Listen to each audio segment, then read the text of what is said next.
Ah là là, quel con. Non, j'avais fait une super vidéo juste avant, mais bien sûr, le film n'est pas français, mais le film est belge.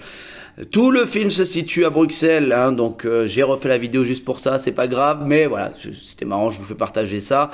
Et du coup, je vais vous parler de La Nuit se traîne, un film belge qui est sorti, j'ai failli dire français encore une fois, qui est sorti le 28 août et on retrouve notamment au casting Romain Duris. Donc, le film nous parle de Maddy qui est étudiant le jour et serrurier la nuit. Donc un soir, il va dépanner Claire, hein, une jeune fille énigmatique qui n'est pas celle qu'elle prétend être. En effet, c'est pas sa porte d'appartement hein, qu'elle demande d'ouvrir, mais la porte de Yannick, hein, un homme auquel Maddy va devoir rendre des comptes puisqu'ils vont lui dérober, enfin elles veulent dérober un sac avec beaucoup d'argent dedans. Bon, ben j'ai beaucoup apprécié le film, sauf que je trouve que la fin est ratée. Voilà. C'est l'unique défaut, parce que je trouvais que c'était exceptionnel sur sa première heure. Je sais plus, il dure 1h30, je crois, il dure pas très longtemps, peut-être. Donc sur 1h10, c'est exceptionnel. Puis les 20 dernières minutes, j'ai trouvé que c'était raté. J'expliquerai pourquoi après. Donc super film parce que super casting, les acteurs sont tous excellents, que ce soit Romain Duris qui joue le rôle du chef gangster, mais vraiment avec son petit sourire là, il est vraiment flippant. Maddy qui joue vraiment ce gars-là, le pauvre, il se retrouve dans une affaire, il a rien à faire dedans, il est totalement tétanisé et franchement il joue super bien cet acteur.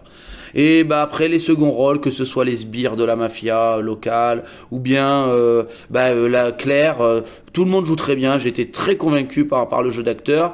La réal, elle est très très bonne, il y a des plans séquences magnifiques, il y a des scènes d'action d'une brutalité mais comme rarement on voit, c'est très très réaliste. En plus le film est super dur. Moi j'ai été vraiment happé hein. C'est un film qui est difficile hein. Il y a du sang, il y a de la torture, attention hein. Âme sensible, s'abstenir. Le rythme est excellent, on voit pas le temps passer.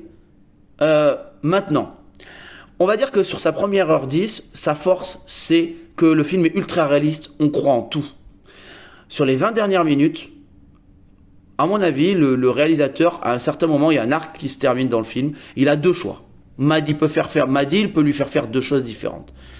Il a fait le choix de la facilité, il a fait le choix peut-être du public, c'est-à-dire le choix de l'héroïsme. Mais moi, du coup, j'ai trouvé que ce choix n'était pas non seulement logique, mais en plus de ça, derrière, ça va enchaîner donc facilité scénaristique qu'il n'y avait pas du tout avant. Bon, le réalisme, non, de ce coup, Maddy va faire des trucs qu'il est pas capable de faire, hein, que ce soit faire des dérapages en voiture ou quoi là. J'ai fait, mais pourquoi le gars il est serrurier, il sait pas faire ça. Enfin, je veux dire, à un moment, c'est pas du tout réaliste là. De ce coup, ça devient un super héros.